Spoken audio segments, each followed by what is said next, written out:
Salve discipuli, and welcome to part 2 of our Zodiac constellation lesson. Uh, the last video we left off at Conker, or Cancer the Crab, in one of my favorite stories. So let us move on then to the next one. Again, make sure you are taking notes on what each zodiac sign, what the name means, and then the dates that are associated with it. And that's all you got to do for this lesson, keeping things simple for you guys. All right, so I think this will probably be the last video. I don't think we'll need to do 3 for time, but we will see. All right, so our next constellation we have is Leo, Leo the lion. We learned this word way back when we did our Animalia lesson a couple months ago now. So Leo is the lion. This is from July 23rd to August 22nd. So if your birthday falls in here, you are Leo. This is your zodiac sign. This is the shape of it. And this one is another one that kind of looks a bit more like what it's supposed to. So this sort of curved area here is meant to be like the head of the lion, and then this is its body here. And this is another labor of Hercules. A lot of the constellations are representing the labors of Hercules. There's a lot of them there. So the Nemean lion was a very fierce lion that had hide or skin so tough that no weapons could pierce it. And it was rampaging across Nemea in ancient Greece. So Hercules was assigned to kill the lion, which he did. His weapons didn't work, and so he had to finally end up defeating the lion by essentially wrestling it and strangling it. So he managed to complete this task, killed the lion, and sort of to honor this event, the Greeks believed that the gods put this constellation in the sky to honor this task that Hercules accomplished. This lion is also important because after Hercules killed the lion, he used the lion's own talons to skin the lion, and then he wore the lion's skin for the rest of his life in Greek mythology. So if you ever see Hercules depicted in artwork or things like that, he almost always has that lion skin sort of draped around his shoulders, and it served as armor for him. So that's one of the ways of recognizing Hercules is that lion skin. If you've seen the Disney movie Hercules, it's kind of funny because they use Scar's hide when he's getting painted. So that is Leo the lion. This is the dates associated. These are the dates associated with it. Next, we have Virgo, or Virgo in Latin. This one is the maiden. So Virgo means maiden.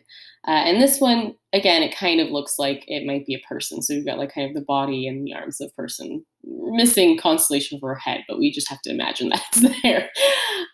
So this is August 23rd through September 22nd. And this constellation is typically associated with Demeter or Ceres. Ceres is the Roman name. She's the goddess of wheat and agriculture and fertility and growing things like that. So this is typically associated with her. So Virgo, the maiden, or young woman is another way of translating this word. Next, we have Libra. Libra are, this is the scales. And again, Libra is the Latin word for scales. If your birthday is September 23rd through October 23rd, this is your zodiac sign. So this is the Latin word for scales or balancing. So here's my light. So this one does, this is a little sideways in this one, but this is meant to be like the tops of the scales. And these are the two parts that hang down that would then have like plates on them that you could then weigh things on like that. So these in mythology were held by the goddess of justice, Astraea. So the scales, they're scales of justice. So these pop up in a few different mythologies. If you've studied Egyptian mythology, they also have sort of scales that are supposed to weigh your heart against a feather in Egyptian mythology. And if your heart is heavier than the feather, it means it's weighted down with bad deeds that you did in your life. And if it's as light as a feather, it means that your heart is free of like sort of bad deeds and you were able to pass on to the afterlife. So there's kind of sort of a similar thing going on here where it's the goddess of justice has these scales. So that is the scales. Again, one of the ones that does kind of actually look like what it's supposed to represent. This is another one of my favorites. This is Scorpio. Scorpio is the scorpion. It's where we get the word scorpion from. And this one is the constellation here. So we've got this sort of like curved line of stars here, and then this line that goes down and around here to represent sort of the scorpion's tail. So this is October 24th through November 21st. If your birthday is in there, this is your zodiac sign. And as I said, this is another one of my favorite stories. Orion, which is another constellation that's not part of the zodiac, but it is another famous constellation.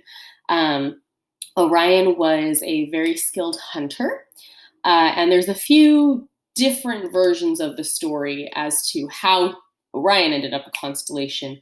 But in the one associated with this is that he basically threatened to hunt all the animals in the world because he was so good of a hunter. And in Greek mythology, Mother Earth didn't like that so much. So she sent a giant scorpion to kill him to prevent him from killing all the animals, which it did. So this giant scorpion kills him. Now, Orion was a very good friend of the goddess Artemis. So Artemis asked Zeus, who was her father, to put Orion in the sky as a constellation, sort of to honor him because she was sad her friend had died. And Zeus did, but Zeus also put the scorpion into the sky as a constellation. And this is kind of an interesting thing. So the Orion constellation and the Scorpion constellation are not visible in the night sky at the same times of the year. So Orion is typically visible during the winter months. So if you look up in the sky at night during the winter months, that's when you can see Orion. In the summer months, though, Orion is in the sky during the day, so we can't see him. But that's when the Scorpion constellation is visible, is during the summer months. So the kind of joke is that when the Scorpion constellation starts to become visible again in the night sky, the Orion constellation runs away and is no longer visible. Runs away from him because, again, it's the scorpion that killed him. So then Orion constellation goes away for the summer until the scorpion leaves, and then he comes back into the night sky. So I like that one. I think it's kind of a cool story to go along with these constellations. All right, and I think this might be our last one. We might have one more. This is Sagittarius or Sagittarius. This is our Latin word. Sagittarius means archer. And this constellation is the centaur archer specifically. This is kind of a wonky constellation. It goes a little all over the place. So this image in particular is kind of nice because it has the overlay where you can kind of see, oh, this is supposed to be like the bow and arrow here.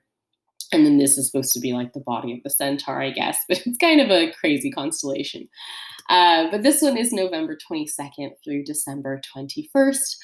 So if this is your birthday, if your birthday falls in here, then this is your constellation. And this is, as I said, the Latin word for archer. And this is often identified as the centaur Chiron, not to be confused with Charon, who's the ferryman of the dead. But Chiron, the centaur, was a tutor to Jason, who, again, we saw earlier with Jason and the Argonauts with the golden fleece and the ram. And he also tutored a few other heroes as well. So he was a very famous centaur. This constellation is often thought to represent him. And those, I believe, yes, that is all of our zodiac constellations. So you should have notes on all of the meanings of all of the names, what they all represent, and the dates. And then now what I would like you to do is at the end, at the bottom of that worksheet that I posted on Google Classroom, or again, if you have a separate piece of paper, if that's easier for you, that's fine. I want you to tell me what constellation is yours, which one you fall under, and then draw a picture to your best ability of the constellation itself.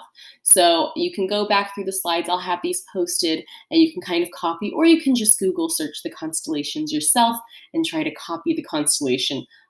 Those of you who have Sagittarius, I apologize. This is a tricky one, but just do your best to copy the constellation. And then for extra fun, if you can, try and draw an image of what the constellation is supposed to represent and how you think it should be laid out over that constellation to go along with it. So that is all you have to do this week. Thanks for hanging in there with me. I look forward to seeing all of your faces again. I've missed you. It's been far too long. So I will see you all in class next week. And email me if you have any questions about what you're supposed to do. Again, keeping things pretty simple to ease you guys back into this. But I hope you enjoyed this lesson, got a little bit of sort of mythology stories mixed in there. And otherwise, get that worksheet filled out. Make sure you have that done. And if you did print it out and fill it in, please bring that to class next week.